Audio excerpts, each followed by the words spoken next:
Hey, what's going on YouTube? It's me, Big Sam Felice, and I'm back with another video on Ride the Maverick TV. So, I was cutting up with my cousin about like 5 minutes before this video, because me and her, like, we close, like we're extremely close, and we was just talking about like a lot of things that be taking place like on Twitter and all this kind of thing. But she has like this notion that one of the people that she follows like is gay, but like she really can't tell like if he's gay or not, because I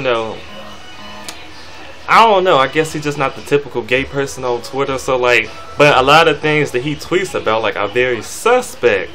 So she was like coming to me asking me my opinion, like, do you think he's gay like if he tweets like this? Do you think he's gay if he tweets like that? And I'm just like, I kind of agree with her on some of the things, but like you can never be too sure. But I think it all goes back down to that saying that like if you have to ask yourself, then it's probably true. And I don't know, I followed the dude too, and like I really haven't seen any suspect tweets, but she was following him a lot longer than I have, so I don't know, maybe she's seen it all, tweeted it all, I have no idea. But one thing that really got her going was like, she had said that some dude that she was talking to, like, he tried it. And the dude tweeted her, he was like, you can tell, well, he subtweeted her, a subliminal tweet.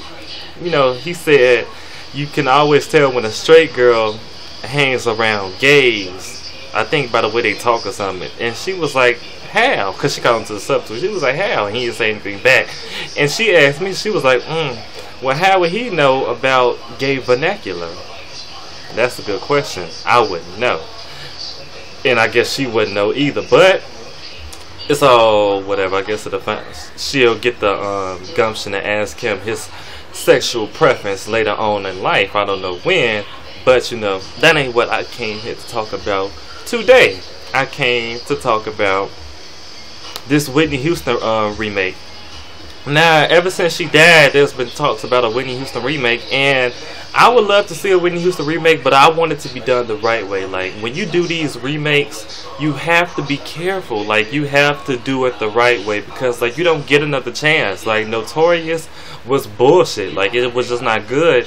And for a Tupac remake, you have to be so careful. You have to be very meticulous in particular, because not too many people can play Tupac. I don't care if you even get somebody who looks exactly like him. If you don't talk like him, act like him, have any of his same mannerisms, it's not going to look right. Like, I've seen like people betray Tupac in past movies, and it's just like, I ain't feeling that. Can't get with that.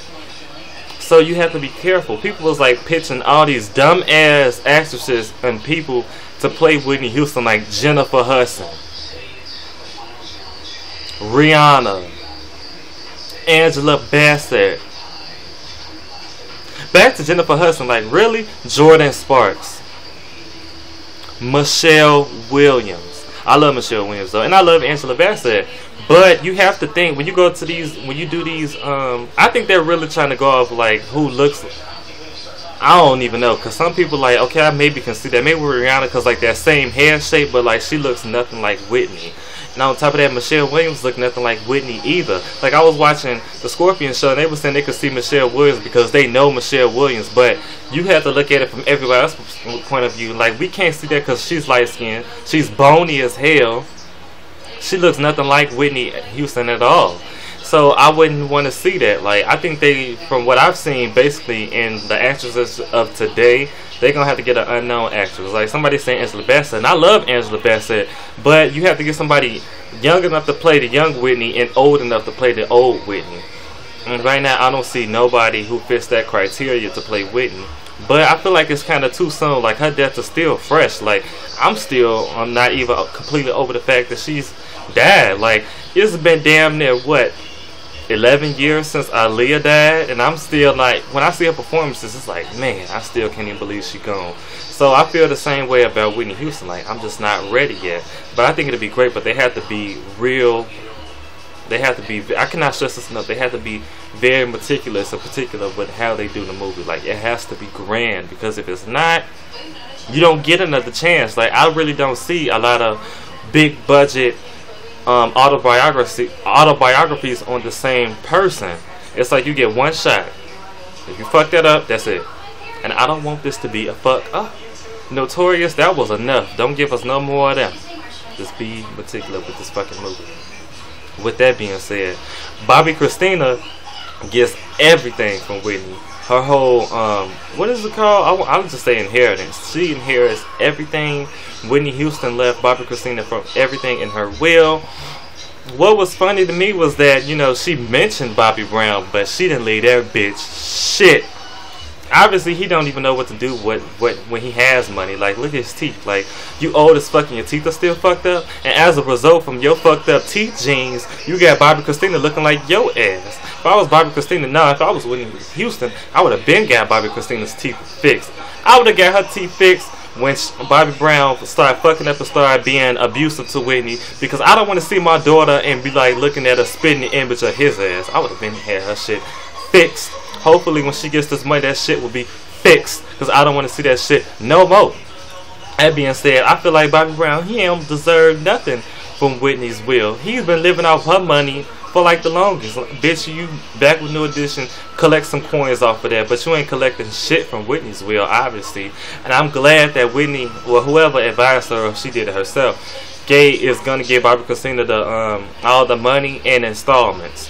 I mean, I think she's gonna get some money at 19, 21, 25, and 30, because, you know, she still has like a lot of growing up to do, and she still has a lot of maturity to gain.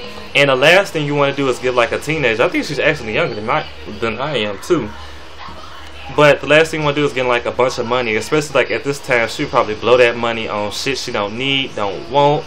Like, she might inherit like a drug habit, all that shit. So it's just a good thing that she's being given the money in installments. And if something happens to her, I think it all goes to Sissy. And I kind of feel like, you know, that's your mother, so you should have like willed her some of the money too. But it's just so sad thinking about this willing shit. Like, if anything, this should have been Sissy Houston's will, not Whitney Houston's. Like, I cannot imagine like how hard it is to outlive your own child. So my heart goes out to Sissy Houston and Bobby Christina. I love saying her name like that. But that was pretty much all I want to talk about today on this video on Ride the Maverick TV. Because, you know, I got another topic. I'm going to do another video about Braxton family values. And I think that is gonna be it. Because, like, I'm pretty much fresh out of topics. And on top of that, side note, I got to go fucking shower because I reek. And on top of that, I got to go boo-boo. And with me, this is my thing. I feel like if you do not take a shower after you shit, you're dirty. That's nasty. Like, why? Like, why not take a shower after you shit? Because, like, shitty draws and shitty booty, you know, that's, you know, whatever you want to do. But anyway, that's all I want to talk about today on Ride the Maverick TV. Peace, love, joy, all that good stuff. Y'all have just wrote the Maverick. Peace.